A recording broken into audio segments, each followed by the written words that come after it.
Hello guys. तो last time हम लोगों ने के 3D के अंदर सारे ऑप्शंस हम लोगों ने देख लिए हैं। ठीक है। सिर्फ इंस्पाइट ऑफ इंटरसेक्ट अभी बाकी है। तो चलो आज हम वो लोग चेक कर लेते हैं कि कैसे इंटरसेक्ट कमांड का यूज होता है। ठीक है। जैसे कि मैंने फ्रंट प्लेन के ऊपर मैंने ये रेक्टेंगल में बना रहा हूँ।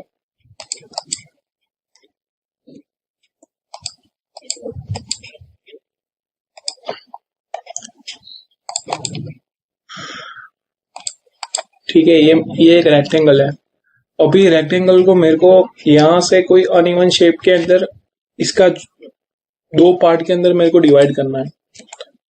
ठीक है। तो जैसे कि ये यहाँ पे मैं स्केच कर रहा हूँ, मैंने स्प्लाइन कमांड का यूज किया। ठीक है। यहाँ से मेरे को कुछ इस तरह से कोई शेप चाहिए कटआउट का। ठीक है। अभी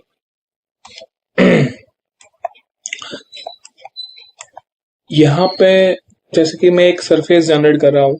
ठीक है। सरफेस यानी कि आपने देखा होगा कि सरफेस का क्या यूज होता है कि mostly surface modelling automobile design में और उसमें यूज होता है। सरफेस के अंदर कोई वॉल्यूम नहीं होता। ठीक है। सरफेस में हम लोग जो थिकनेस है वो बाद में प्रोवाइड करते हैं शेल सरफेस को। तो यहाँ से मैं अभी के लिए सरफेस में बाद में पूरा एक्सप्लेन करूंगा। यहाँ पे अभी मैं एक सरफेस यहाँ पे बना रहा हूँ। ठीक है। जैसे कि मैंने डायरेक्शन 2 में इस तरह से ये एक मैंने सरफेस जनरेट की है। ठीक है। क्योंकि ये सरफेस कमांड का यूज होगा, मैं अभी तो यहाँ पे इंटरसेक्ट का यूज बता रहा हूँ। उसके बाद जब स्प्लिट करते हैं, स्प्लिट का मतलब भी सेम होता है कि दो पोर्शन में उसको डिवाइड करना। तो मैं उसको भी एक्सप्लेन करूंगा कि कैसे कैसे हम लोग ये सारी चीजों का यूज करते हैं। ठीक है। तो यहाँ पे अभी देखो कि इंटरसेक्ट को मैंने यूज किया। ठीक है। यहाँ पे इसको मैंने सिलेक्ट किया है। ठीक है। उसके बाद मैंने ये फेस को सिलेक्ट किया। ठीक है। उसके बाद यहाँ पे इंटरसेक्ट का बटन शो कर रहा है, select intersect button to populate region. ठीक है। ये पॉपुलेट करेगा। अभी आपको जो भी यानी कि ये रीजन है, यहाँ पे आप क्लिक भी कर सकते हो, यहाँ पे आप क्लिक हटा सकते हो, यहाँ पे क्लिक कर सकते हो, यहाँ से हटा सकते हो, या अपने माउस से भी क्लिक कर सकते हो। तो मैंने वो रीजन यहाँ से हटा दिया।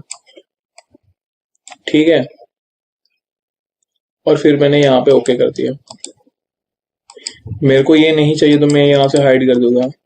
मेरे को जो ऑब्जेक्ट चाहिए, जो शेप का ये ऑब्जेक्ट, वो ऑब्जेक्ट मेरे को यहाँ से मिल रहा है। तो ठीक है। तो ये था इंटरसेक्ट कमांड का यूज। ठीक है। यहाँ पे भी सेम ऑप्शन यहाँ पे दिखा रहा है कि भाई क्रिएट इंटरसेक्टिंग रीजन्स। ठीक है। मैंने यहाँ पे ये वाला हटा दिया। ये दूसरा कमांड है। ठीक है। ये अलग से इंटरनली जिसको यूज करना है वो इंटरनल कर सकता है। ठीक है। यानी कि कोई उसके लिए मेरे को यहाँ पे कोई फीचर वो सब यहाँ पे आपको इंटरनली कुछ चेक ओवर करना है तो आप वहां से कर सकते हो। ठीक है। तो ये था इंटरसेक्ट कमांड का यूज। ठीक है। मोस्टली आपको इंटरसेक्ट का इतना यूज, इतना सारा तो आपको समझने के लिए जरूरत है, पर स्प्लिट कमांड है उससे ज्यादा यूज होता है। वो मैं बाद में आपको एक्सप्लेन करूंगा जैसे ही उसका यहाँ पे यूज ऑन होगा। ठीक है। तो यहाँ पे अभी इंटरसेक्ट कमांड यहाँ पे हम खत्म करते हैं।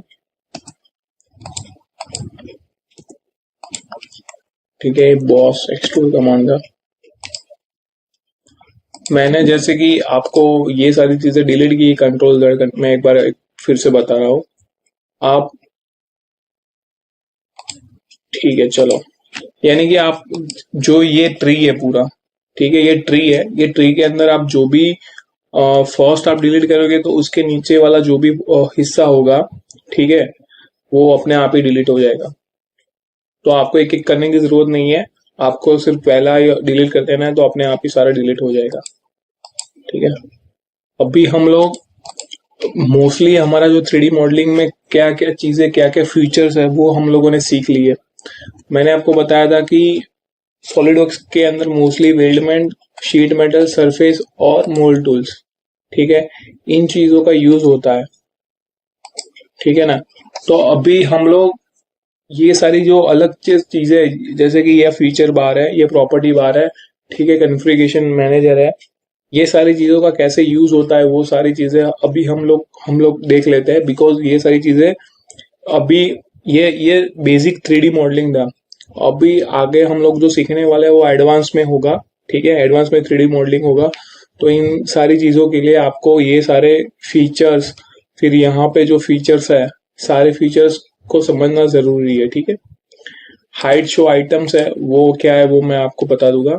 और यहाँ पे भी एक आपको बार दिखेगा, तो यहाँ पे लाइब्रेरी कैसे जनरेट करता है, एक्सप्लोर कैसे करता है, ये सारी चीजें अपीरियंसेस है। सबसे पहले मटेरियल अप्लाई करना भी जरूरी है, तो मटेरियल कैसे अप्लाई करते हैं वो मैं आपको बताऊंगा। उसके बाद इसका एक सेक्शन है इवोल्यूट, ठीक है, इवोल्यूट के अंदर भी बहुत सारी स्टडीज है, वो भी आपको काम आएगी, वेट निकालने के लिए, एरिया निकालने के लिए, वॉल्यूम निकालने के लिए। तो पहले ये सारी चीजों को हम लोग कवर करते हैं, उसके बाद में फिर हम लोग वेल्डमेंट स्टार्ट करेंगे, उसके बाद शीट मेटल और उसके बाद सरफेसेस, ठीक है। तो अभी मैं यहाँ से स्टार्ट करता हूँ, ठीक है। तो ये जो है फीचर मैनेजर डिजाइन ट्री है, ठीक है। तो फीचर मैनेजर के अंदर यहाँ पे आपको हिस्ट्री दिखेगी, यहाँ पे सेंसर है, उसकी कोई जरूरत नहीं है। एनोटेशंस है, ठीक है, एनोटेशंस आपको दिखेंगे, आपने जो भी एनोटेशंस दिए है, यानी कि आप कोई भी प्लेन आप सिलेक्ट करो ना, तो उसमें अपने हिसाब से, जैसे कि आपको लिखना है मिड प्लेन, आपको लिखना है एंड प्लेन, या प्लेन फ्रॉम 550 डिस्टेंस, ऐसा कुछ भी लिखना है आपको, तो वो एनोटेशंस के अंदर आप लिख सकते हो, ठीक है। यहाँ पे मटेरियल स्पेसिफाई होता है, तो मैं आप बता, चलो जैसे कि मैंने ये एक सिलिंड्रिकल टैंक है, ठीक है, जैसे कि इसका 1.2 इसका डायमीटर है, ठीक है। इसके बाद इसका है 2500, ठीक है, इस तरह से। और इसकी जो थिकनेस है वो मेरे को रखनी है 5 mm की, चलो मैं थिकनेस रखता हूँ इसमें। तो शेल फीचर का यूज करके मैंने यहाँ पे 5 mm दे दिए, शेल इनवर्ड है अभी, ठीक है। आउटवर्ड के ऊपर क्लिक करूंगा तो आउटपुट मिलेगा, ठीक है। तो 5 mm की ये जो टैंक है वो जनरेट हो गई, ठीक है। अभी ये टैंक है, मेरे को टैंक का वेट निकालना है, ठीक है, इसका वेट मेरे को निकालना है। तो मैं कैसे निकालूंगा, सबसे पहले वेट निकालने के लिए मेरे को यहाँ से मटेरियल अप्लाई करना पड़ेगा, ठीक है। तो यहाँ पे आप जब देखोगे मटेरियल के ऊपर क्लिक करना है आपको, उसके बाद यहाँ पे पहले से ही सारे मटेरियल्स यहाँ पे दिख रहे हैं। प्लेन कार्बन स्टील यानी कि mild steel, MS, carbon alloy steel, ABC, malleable, ये सारे है। उससे सबसे पहला ऑप्शन है एडिट मटेरियल, ये सब मैंने यूज किए हुए यहाँ, इसीलिए यहाँ पे दिखा रहा है। आपको एडिट मटेरियल के ऊपर जाना है, ठीक है। एडिट मटेरियल के ऊपर जाके यहाँ पे स्टील की सारी प्रॉपर्टीज है, यानी कि SS है, SS में कौन कौन सा है, SS1015 है, ठीक है। अलॉय स्टील है SS में, उसके बाद आयरन है, डक्टाइल आयरन है, ग्रे कास्ट आयरन है, ठीक है, एल्यूमिनियम है। तो ये सारे मटेरियल्स आपको यहाँ से क्लिक करना है, ठीक है। Copper, titanium, plastic, other metals, non metals, सारी चीजें यहाँ पे है, ठीक है। उसके बाद यहाँ पे कस्टम मटेरियल भी होता है, कस्टमली आपको डिफाइन करना है, ठीक है। तो कस्टमली आप यहाँ पे इसको, जैसे कि मैंने यहाँ पे कॉपी किया, उसके बाद यहाँ पे ही मैं, या फिर मैं, एक मिनट,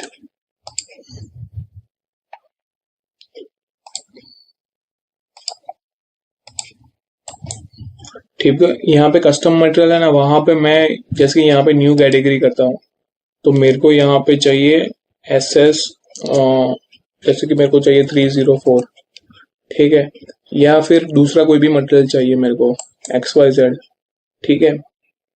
तो इस तरह से आप, उसके बाद SS30, पहले आपको कैटेगरी आपने डिफाइन की, उसके बाद ये कस्टम मटेरियल के अंदर, ठीक है। उसके बाद जैसे कि मेरा मटेरियल है SS, मैं चलो कोई भी नाम देता हूँ, SS ब्लैक ऐसा कुछ नाम दे देता हूँ, सिर्फ आपको समझाने के लिए मैं बोल रहा हूँ। ठीक है, मैंने ऐसा नाम दिया ब्लैक, SS ब्लैक। तो फिर यहाँ पे सारी प्रॉपर्टीज आएगी, तो यहाँ से आपको प्रॉपर्टीज करनी है। ये सारी चीजें हैं ना, वो समझाने में बहुत टाइम जाएगा। इलास्टिक जो आइसोट्रॉपिक है, लीनियर आइसोट्रॉपिक है, नॉन लीनियर, प्लास्टिसिटी, वॉन मेसिस, ये सारी चीजें कब समझ में आती है, जब हम इसका एनालिसिस करते हैं। हर एक चीज में एनालिसिस जो होता है वो डेंसिटी के अंदर होता है। डेंसिटी के अंदर एटम्स होता है, तो एटम्स को इन लोगों ने ऐसे डिफाइन किया होता है, हर एक का मोलिकुलर वेट अलग अलग होता है, तो उस तरह से डेंसिटी डिफाइन होती है। और हर एक डेंसिटी के ऊपर इन लोगों ने जो टेंसाइल, जो कंप्रेसिव स्ट्रेंथ की होती है, तो उससे एक वैल्यू मिलती है। वो वैल्यू यहाँ पे हमको इनपुट करनी पड़ती है। जैसे कि इलास्टिक मॉड्यूलस आप देखोगे तो वहां पे आपको यहाँ से आप वैल्यू चेंज कर सकते हो। पॉइजन रेशियो है, Poisson ratio, linear strain, lateral strain, उसका डिवाइडेशन है, वो आप चेंज कर सकते हो। तो ये सारी चीजें आपको यहाँ पे अप्लाई करनी रहेगी इसके लिए। ठीक है, तो यहाँ से आप ये सारी चीजें अप्लाई कर सकते हो मटेरियल प्रॉपर्टीज के अंदर से। यहाँ पे अपीयरेंसेस है, आपको कैसा अपीयरेंस रखना है। ठीक है, यहाँ पे बहुत सारे ये कलर कोड भी है, बहुत इजी है। यहाँ से आपको दिखेगा कि यहाँ पे कलर कोड के अंदर पेस्टल, ग्रे स्केल, स्टैंडर्ड, ये सारी चीजें भी दिख रही है।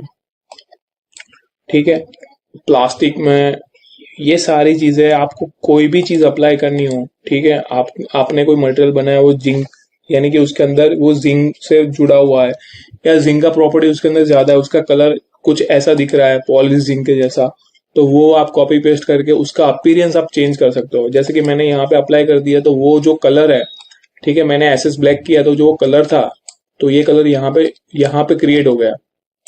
ठीक है, ये मटेरियल तो यहाँ पे सेव रहेगा ही, बट ये जो अभी मैंने सिलेक्ट किया वहां पे हो भी गया। ठीक है, यहाँ पे ये क्रॉस पैटर्न्स है, तो क्रॉस पैटर्न्स आपको कैसे रखनी है, ठीक है, इसके अंदर वो आप कस्टम की कोई जरूरत नहीं है। ठीक है, यहाँ पे सारी प्रॉपर्टीज अभी शो हो रही है, यहाँ पे भी ऐड कर सकते हैं। SS ब्लैक मैंने ऐड किया, तो यहाँ पे SS ब्लैक अभी मैं यहाँ से मैंने सेव किया, ठीक है, क्लोज किया, तो आप देखोगे ना, तो जब भी मैं यहाँ पे क्लिक करूंगा ना, तो SS ब्लैक यहाँ पे नीचे आ गया। ठीक है, मैंने यहाँ से यानी एडिट मटेरियल के अंदर जाके फेवरेट्स के अंदर मैंने यहाँ से ऐड किया, तो SS ब्लैक आ गया। ठीक है, तो ये आपको फेवरेट में जाके सिलेक्ट करना है। शीट मेटल है, वो शीट मेटल के टाइम में समझाऊंगा। ये प्रॉपर्टीज इज इम्पोर्टेंट, कि प्रॉपर्टीज के अंदर ही आपको प्ले करना है। ठीक है, अभी मेरे को मैंने दे तो दिया, मेरे को यहाँ से कोई चाहिए, प्लेन कार्बन स्टील चाहिए, मैंने यहाँ से अप्लाई किया। प्लेन कार्बन स्टील में ऑलरेडी ये इस टाइप का अपीयरेंस डिफाइन है, क्रॉस एज इस तरह का डिफाइन है, इसकी जरूरत ही नहीं है। एप्लीकेशन डेटा फेवरेट में है। ठीक है, मैं यहाँ से क्लोज कर रहा हूँ, तो ये मेरा शेप मिल गया मेरे को। तो यहाँ से मैंने अभी मटेरियल अप्लाई किया। अभी जाके मैं इवोल्यूट का अंदर जो ऑप्शंस है वो मैं आपको समझाता हूँ। इवोल्यूट के अंदर एक तो मेजर वाला ऑप्शन था, वो मैंने पहले ही आपको समझा दिया है कि भाई मेजरमेंट लेना है XYZ डायरेक्शन में तो कैसे लेना है। मार्कअप का कोई सिर्फ जब भी चीजें मेरे को रेंडरिंग में शो करनी है तब मैं आपको ये बताऊंगा। मास प्रॉपर्टीज मोस्ट इंपोर्टेंट, मास प्रॉपर्टीज आपको करनी है।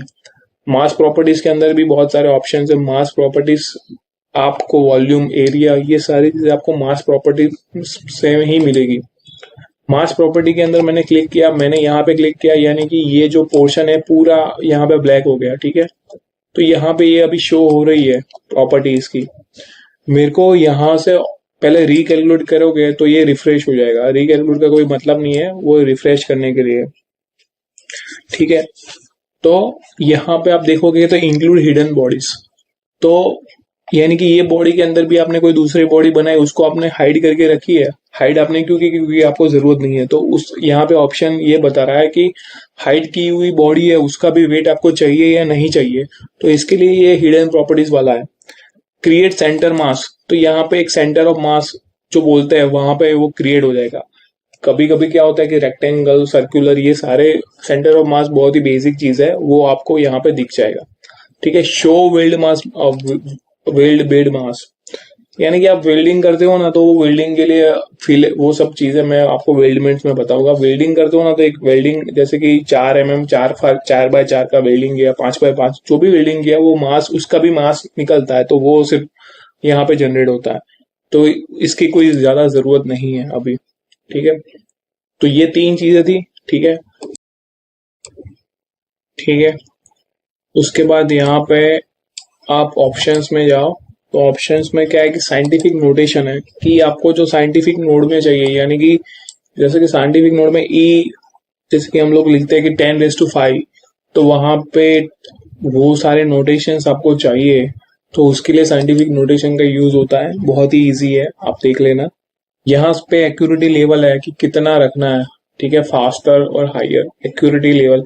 मोस्टली एक्यूरेसी लेवल में कुछ इतना ज्यादा डिफरेंस नहीं आता, और मोस्टली वो सबसे परफेक्ट ही मिलता है।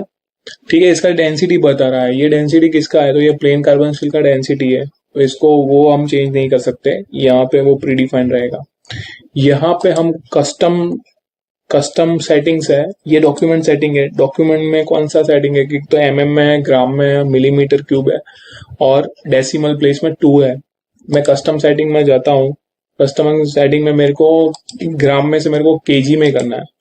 लेंथ में भी बहुत सारे ऑप्शंस है, मिलीमीटर, सेंटीमीटर, मीटर। मेरे को एमएम ही रखना है, मेरे को केजी में चाहिए, और मीटर क्यूब में मेरे को वॉल्यूम चाहिए। ठीक है, ये 3 चीजें मेरे को चाहिए। मैंने यहाँ से ओके किया, तो यहाँ पे अभी शो हो रहा है सबसे पहला डेंसिटी यहाँ पे शो हो रही है। ठीक है, 0.0 पर क्यूबिक। यहाँ पे मैं ऑप्शंस में जाके सबसे पहले ये डेसिमल प्लेस है उसको मैं ज्यादा कर देता हूँ। ठीक है, तो यहाँ पे 780 यहाँ पे शो हो रही है।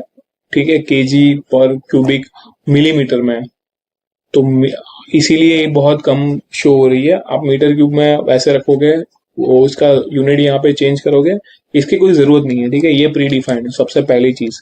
उसके बाद आती है मास। तो केजी में मास आया 409, यानी कि इसका वेट जो है वो 409 केजी है।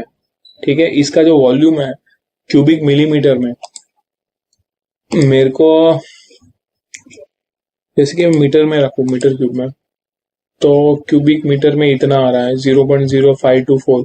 ठीक है, क्यूबिक मीटर आपको चाहिए तो क्यूबिक मीटर यहाँ पे आ रहा है। Centre of mass Z axis में ये वाले डिस्टेंस के ऊपर सेंटर ऑफ मास है। ठीक है, यहाँ से आपको जेड दिखेगा, तो जेड यहाँ पे है, तो यहाँ पे आ रही है जेड, जेड यहाँ पे। ठीक है, उसके बाद ये सारी प्रॉपर्टीज है कि principal axis of inertia, moment of inertia, तो आई एक्स में, वाई में कहाँ पे है, जेड के ऊपर कहाँ पे है। ठीक है, जो पी एक्स बन रहा है, पी वाई बन रहा है, वो कहाँ पे है। ये सारी मोमेंट ऑफ इनरेशिया के वैल्यूज है। इसके लिए आपको स्टडी करनी पड़ेगी, आपको बुक के अंदर देखना पड़ेगा मोमेंट ऑफ इनरेशिया क्या है।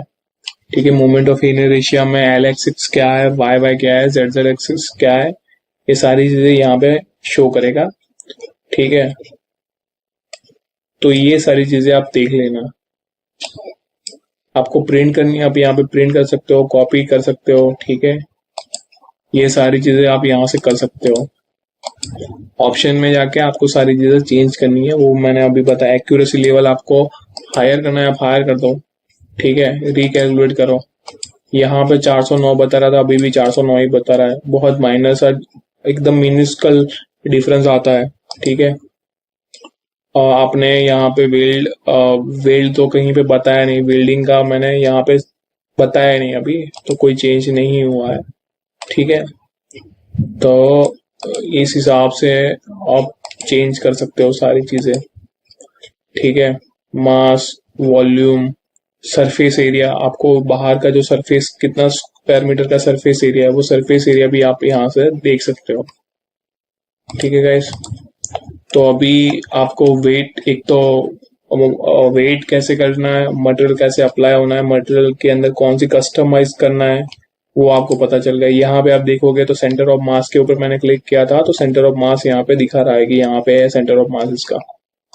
ठीक है गाइस, तो मैं नेक्स्ट लेक्चर में ये सारी चीजें जो मैंने अभी आपको यहाँ पे बताई है कि ट्री के अंदर भी कौन कौन सी चीज है, वो मैं आपको शो करूंगा।